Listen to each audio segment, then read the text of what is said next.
Bismillahirrahmanirrahim. Assalamualaikum warahmatullahi wabarakatuh.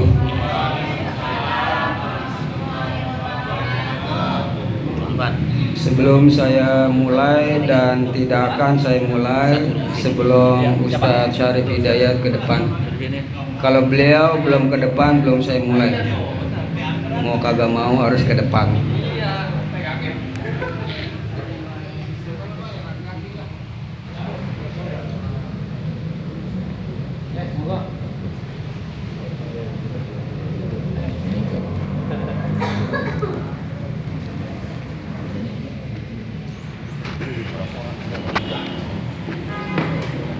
Bismillah, alhamdulillah, wassalatu wassalamu ala rasulillah Sayyidina Muhammad ibn Abdillah wa ala alihi wa sahbihi wa man walah wa la hawla wa la quwwata illa billah, amma ba'd.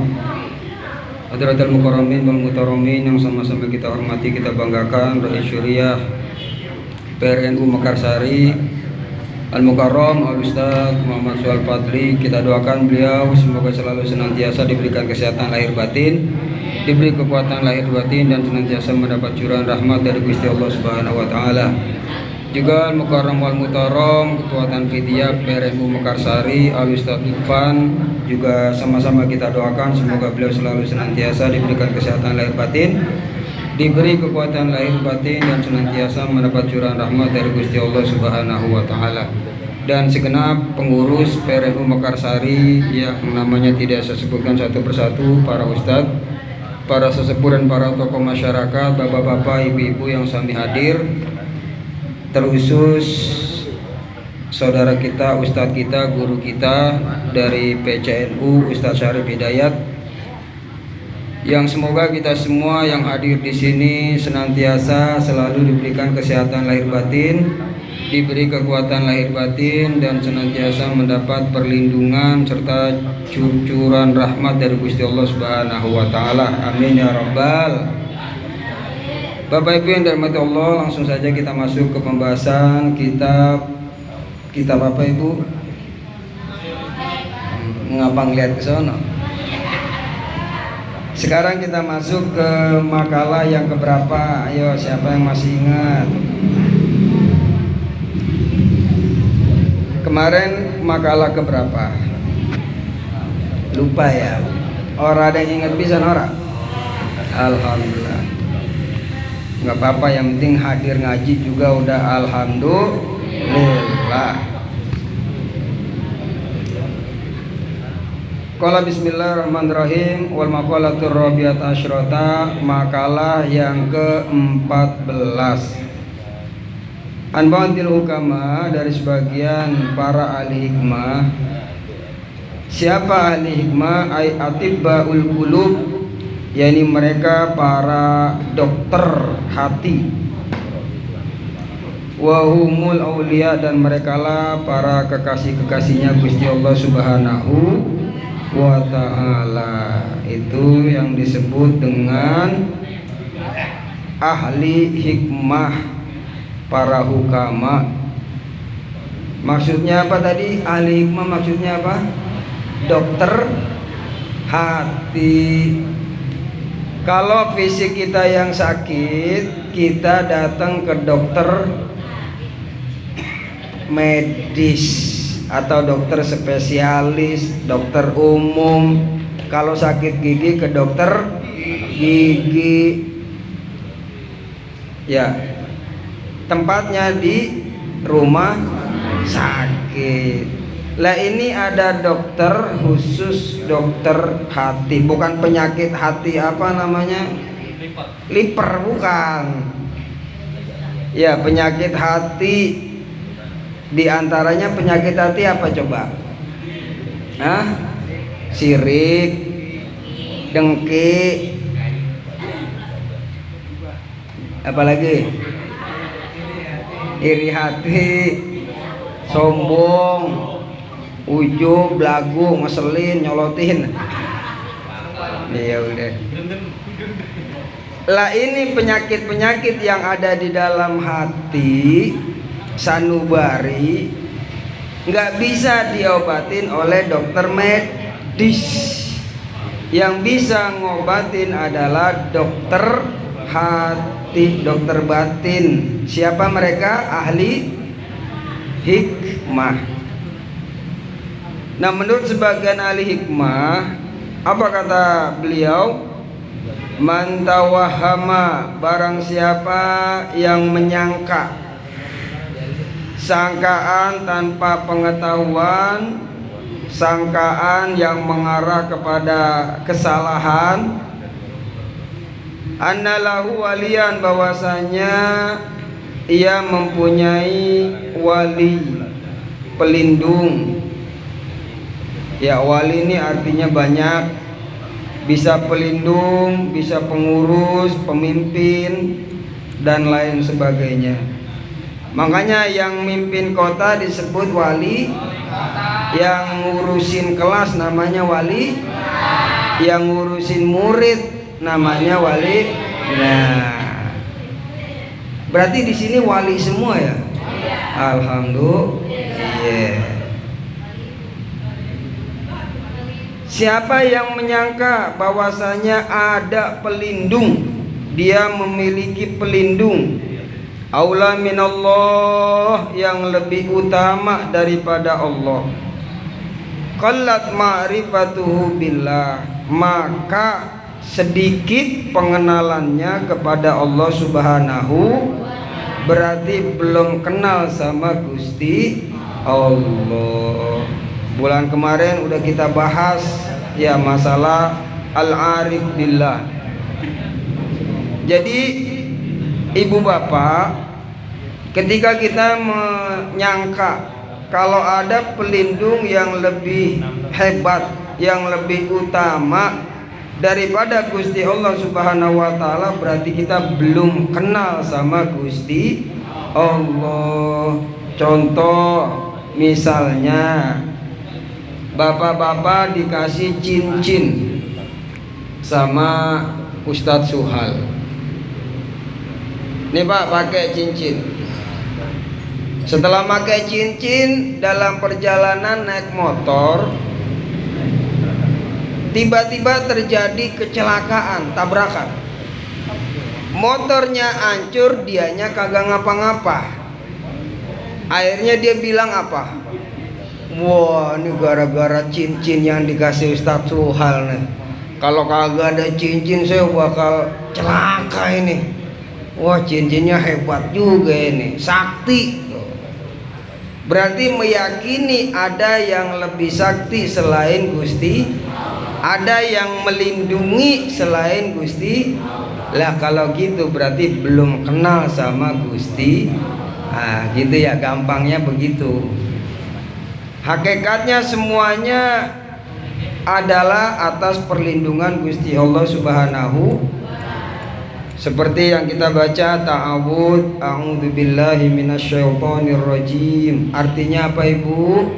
Aku berlindung dari godaan setan. Biasa aja dong, ngomong setannya kemari dia. Aku berlindung billah, dengan pertolongan Gusti Allah. Dari apa godaan, Syekh? Lah kita hadir di majelis ini kan godaannya juga ada. Ya, banyak. Di antaranya apa?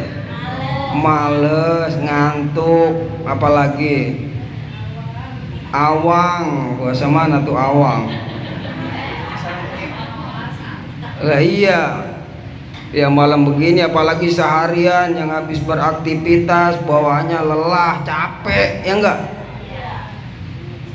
Enaknya di rumah blonjoran sambil lihat HP, tiktokan, ya enggak?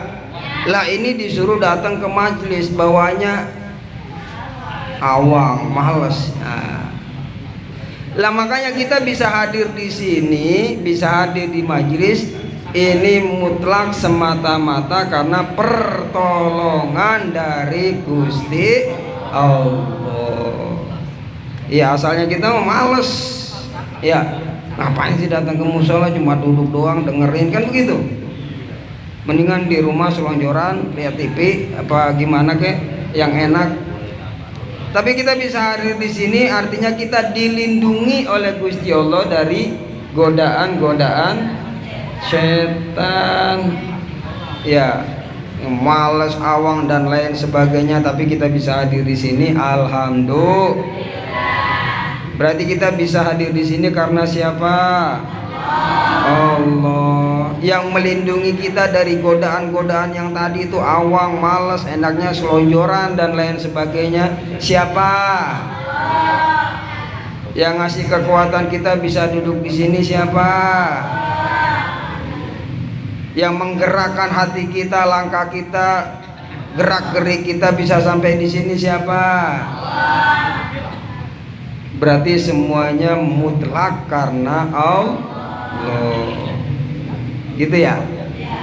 Makanya jangan bangga ngomong ke tetangga, gua nih kagak pernah absen ngaji tiap malam Sabtu. Ya, padahal kita ngaji ini mutlak karena Allah yang ngasih kita kekuatan bisa hadir di sini, kan gitu ya. Allah yang ngasih terus kita aku lah, itu jangan sampai. Kita kembalikan semuanya kepada Gusti Allah. Wal makna, dan adapun arti, man zonna anna lahu nasiran aqrabu minallah wa aktaru nusratin minhu fa innahu lam ya'rifillaha ta'ala. Artinya apa? Siapa yang menduga ada penolong yang lebih dekat daripada Allah, yang lebih banyak bantuan pertolongannya daripada Allah, maka sungguh dia belum mengenal Allah Subhanahu wa ta'ala. Berarti hakikatnya yang menolong kita selama ini siapa? Hakikatnya yang membantu kita selama ini siapa? Allah. Ya, walaupun mungkin perantara makhluknya, perantara hambanya, perantara tetangga-tetangga kita, saudara kita, tapi tetap hakikatnya yang nolong kita adalah Gusti. Dan kita harus tetap bersyukur. Misalnya ditolong sama tetangga, saudara, kerabat, tetap kita harus berterima kasih kepada yang nolong. Ya, karena malam yashkurin nas lam yashkurillah. Siapa yang tidak berterima kasih kepada manusia, berarti dia tidak bersyukur kepada Allah.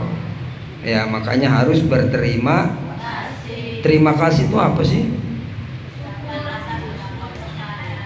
Terima kasih, udah diterima, jangan disimpan, kudu di, itu namanya terima.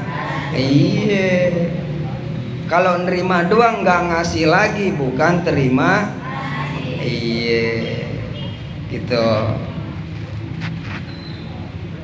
Lanjut.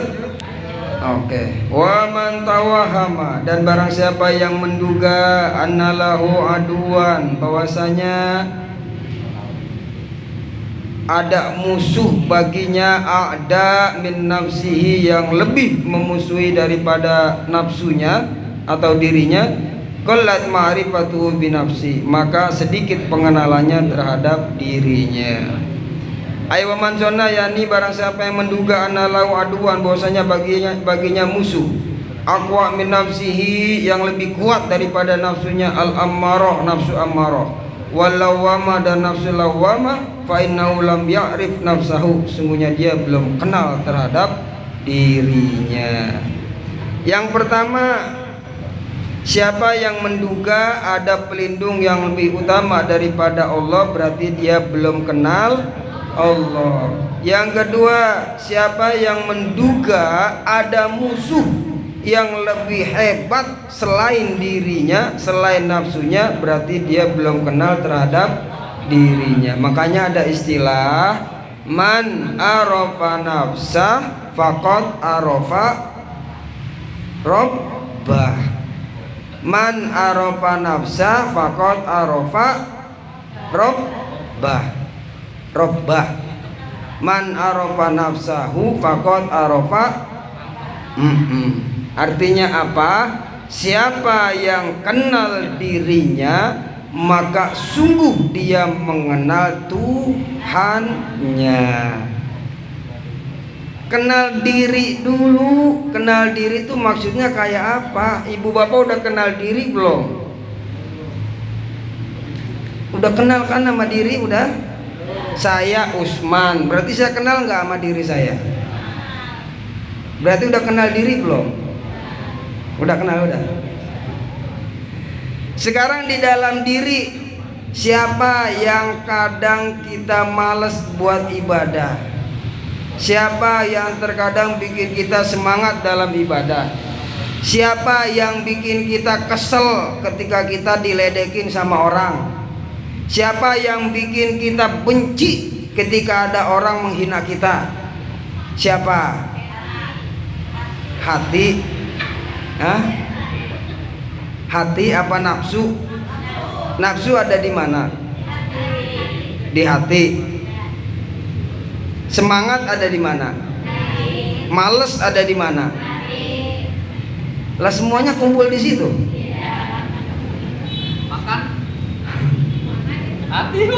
Makan hati ya, makan hati, sakit hati. Mengenal diri,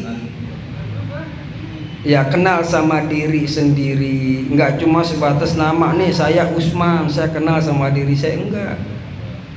Saya kenal diri saya ketika saya dikatain orang lain saya marah.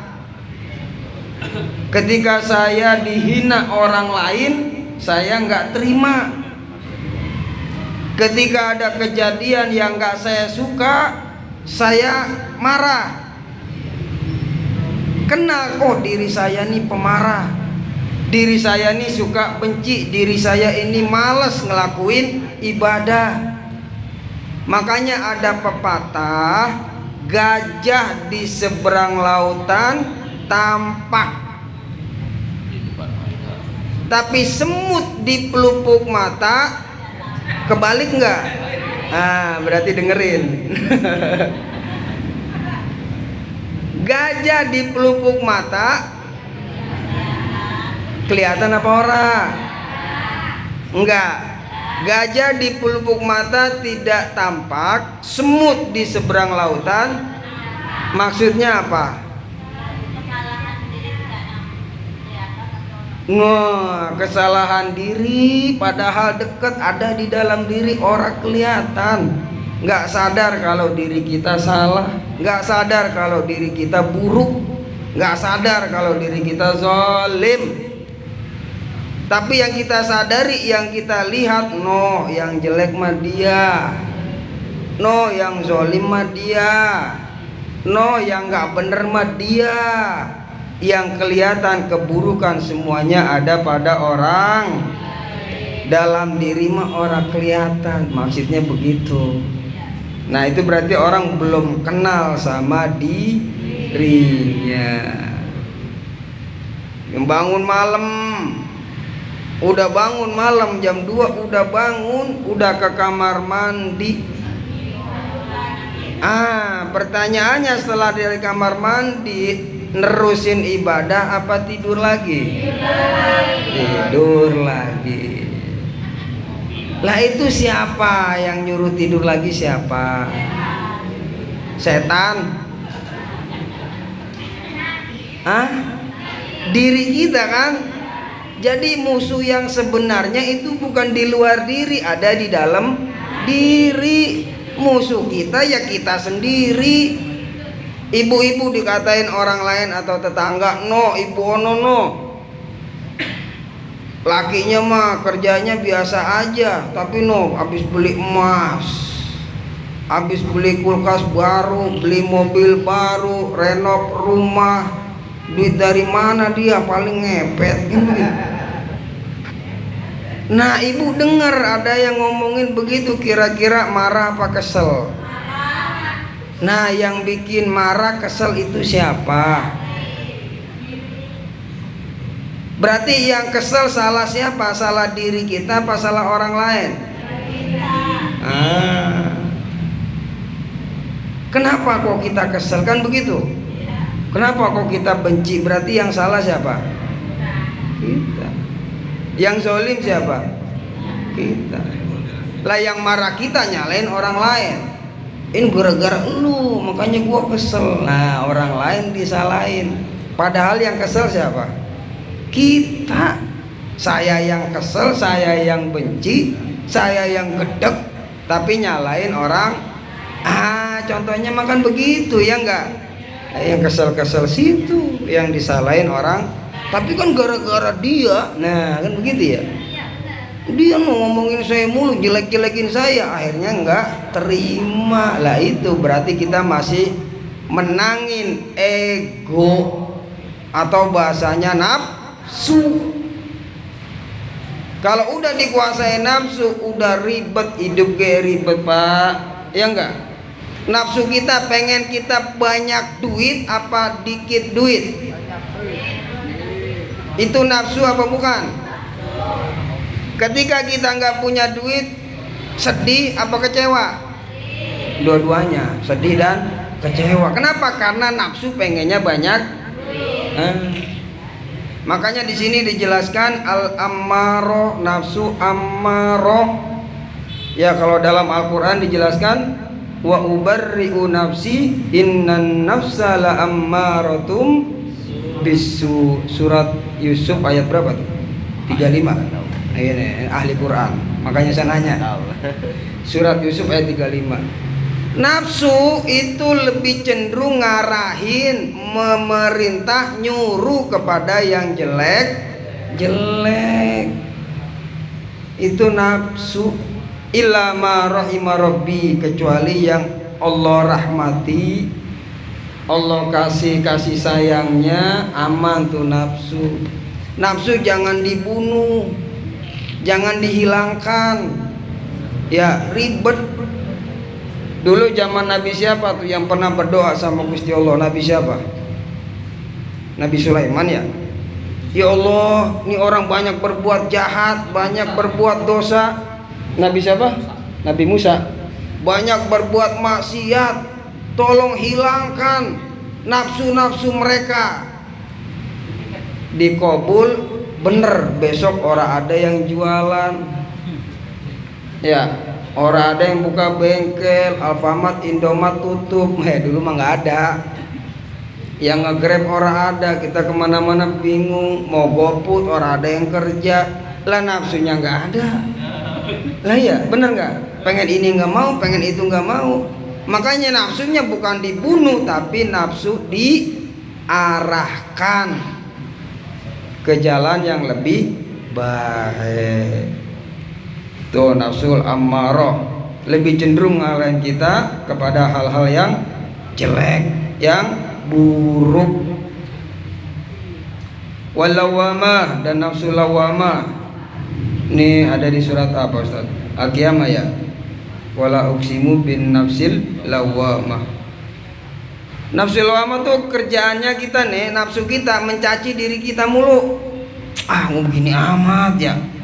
Ngaji tiap malam satu, tapi hidup begini amat ya. Sumpah mulu. Masalah orang kelar-kelar, ngaji mah udah, sholat mah udah. Pernah begitu? Pernah? Nyalain diri mulu, mencaci maki diri mulu. Boleh begitu, tapi kalau setelahnya kita taubat dan memperbaiki diri. Jangan setelah begitu kita putus asa. Gue mau begini udah kagak bener, dosa udah banyak, maksiat udah banyak, sholat jarang. Udah jadinya males, putus asa. Lah kan begitu. Ya, berarti orang kalau begini di sini dijelaskan lam ya'rif nafsahu, berarti belum kenal kepada dirinya. Ya Pak ya. Iya. Sekarang kalau ada kejadian yang gak ngenakin, misalnya bapak-bapak lagi dibentak-bentak sama bini. Ya. Emang bini kerjanya kan ngomel-ngomel ya Pak ya. Saya ngomong sama bapak-bapak, bini kerjanya marah-marah mulu ya Pak ya. Kita salah aja kadang, bener aja kadang masih salah ya. Apalagi salah gitu kan. Ibu-ibu ada yang bilang, curhat katanya.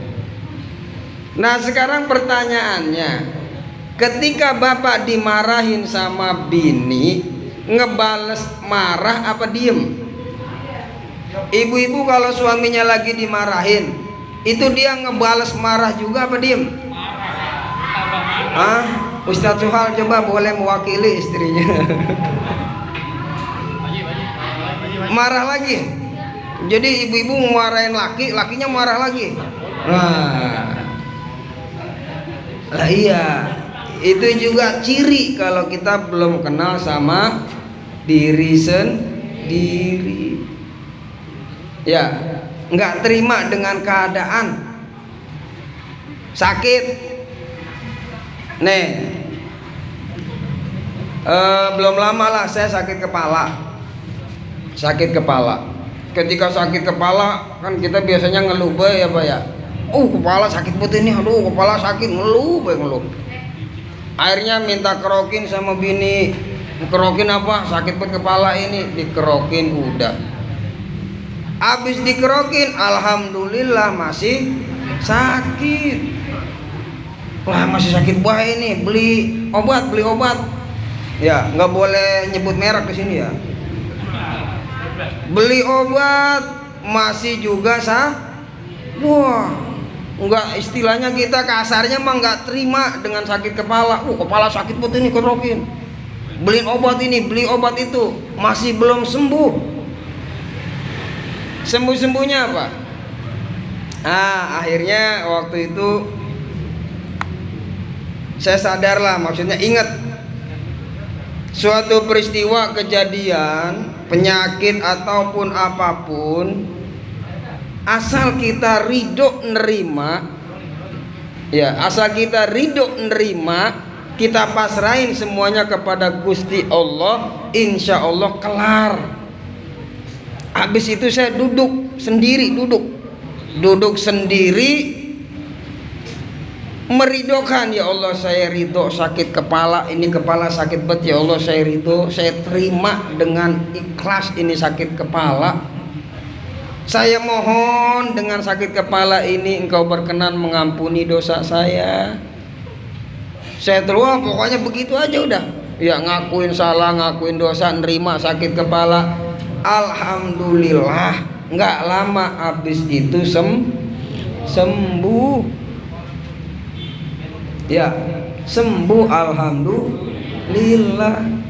Asal apa? Semuanya dikembalikan kepada Gusti Allah. Iya, ibarat ujian mah bocah nih dikasih ujian di sekolah. Kalau emang belum nyampe KKM, target nilai yang sudah ditetapkan, itu bocah akan diremedial terus. Bapak misalnya punya masalah, biasanya apa? Istri ngomel-ngomel, dah ya ini mah contoh doang Bu ya, contoh. Di sini mah insya Allah istrinya orang ada yang ngomel-ngomel terus, orang ada. Solehah semua di sini mah insya Allah solehah semua, nggak pernah marah-marah sama laki, nerima apapun yang dikasih sama laki. Ini ada bini marah-marah mulu. Ya ini mah contoh lah, contoh cerita pengalaman. Ngedumel doang, iya marah mah kagak ya. Biar apa? Biar kita bisa mengamalkan, mempraktekkan bahwasanya sebaik-baik pelindung, sebaik-baik yang ngurusin, sebaik-baik yang menyembuhkan adalah Gusti Allah Subhanahu wa Ta'ala. Ya mungkin ini saya dulu pernah cerita juga. Jadi di rumah itu setiap malam Sabtu ada pengajian teman-teman lah, ya dari mana aja, dari Manggarai, dari Bogor, Depok pada datang. Emang temen nongkrong, temen ngopi, daripada nongkrong doang nggak ada ini, kita ngaji itu sampai pagi Bu, sampai pagi lah. Saya pagi ngajar lah, teman-teman emang asik ngobrol kan, kadang kebablasan sampai saya telat lah. Bini saya ora suka, kesel lah. Malam begadang, pagi ngajar, ntar kalau sakit kita juga yang ngerokin gitu, bahasa bini mah ya. Iya, pokoknya kesel dia. Setiap mau pengajian orang dibantu pisan saya Pak. Iya, nyapu sendiri, ngepel sendiri, nyuci piring sendiri, gelar karpet sendiri, orang dibantuin berkali-kali, tetap begitu. Akhirnya suatu ketika pas saya lagi nyuci piring, tiba-tiba terbesit dalam hati, yang ngomong dalam hati, man gitu ya, selama kamu nggak nerima keadaan istri, kan kita kesel ya, bini orang bantuin kayak orang ada pengajian, bukannya dibantuin, kan ngedumel baik kita, bukannya dibantuin diem baik. Cuma kita tahu marahnya dia tuh karena baik gitu ya, kebaikan. Cuma kita kan pengennya mah dibantuin gitu. Bini bukannya bantu, ngedumel mulu. Nah tiba-tiba ngomong sendiri itu kita, man, selama kamu tidak terima keadaan istri kamu seperti itu, sampai kapanpun akan begitu. Terima dulu, ridho dulu dengan keadaannya, kelar masalahmu. Itu saya lagi nyuci piring ketawa sendiri Bu. Untung ada orang. Bini saya lagi keluar. Coba ada bini saya besok nggak boleh ngaji lagi. Laki gue habis ngaji ketawa sendiri nyuci piring. Ya kan dikira stres kita. Lah iya, saya ketawa sendiri. Wah iya ya. Akhirnya belajarlah saya. Ya udah, saya terima keadaan bini saya ridho, saya ikhlas. Besok mah nggak apa-apa lah, saya ngerjain sendiri, nyiapin sendiri, nggak apa-apa. Istri saya nggak bantuin kayak nggak apa-apa. Lah besoknya itu bini ujuk-ujuk malam mau pengajian dari pagi. Awalnya mah kagak langsung bantuin, nyuruh bocah ngaji. Malam ada pengajian, itu tolong disapu karpet jangan lupa Ji. Masih malu-malu dia bantuin. Tapi kan kita kaget ya, lah ini bini ngapa ini? Yang tadinya cuek bebek tiba-tiba ada perhatian. Sampai minggu depannya dia yang nyapu, dia bantuin gelar karpet dan lain sebagainya. Lah ini salah satu solusi. Lah iya, masalah kita kagak bakal kelar sebelum kita terima dulu. Ibarat ada tukang paket COD, itu tukang paket kagak bakal pergi sebelum paketnya nyampe kepada yang mesen, ya enggak?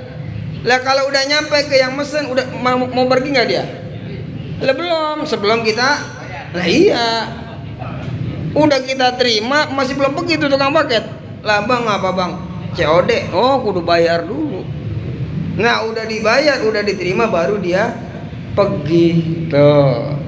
Masalah lagi kudu kita terima dulu, ridho, ikhlas, baru insya Allah bakal kelar. Bu ya, iya apa yang gayem dari tadi. Nah ini artinya kita memahami bahwa semua yang terjadi tidak lepas daripada kehendak kudroh irodanya Gusti Allah Subhanahu wa Ta'ala. Dan terkadang kita nggak nyangka ya bahwasanya terkadang menurut kita buruk, justru itu yang terbaik buat kita. Menurut kita baik, justru itu yang buruk buat kita. Maka solusinya kita pasrahkan semuanya kepada Gusti Allah Subhanahu wa Ta'ala. In tusibka hasanatun faminallah wa in tusibka sayyi'atun famin nafsik. Kalau kebaikan yang kita dapat, kita kembalikan semua kepada Allah. Kalau keburukan yang kita dapat, kembalikan kepada diri sendiri. Maka sebaik-baik pelindung siapa Bu? Nah, seganas-ganasnya musuh adalah musuh yang paling ganas siapa? Diri sendiri. Nafsu ada di dalam diri. Ya udah itu aja, kurang 5 menit. Mungkin ada pembahasan yang harus dibahas. Monggo silahkan. Ada yang nanya Bu. Ada yang nanya. bapak-bapak, ibu-ibu.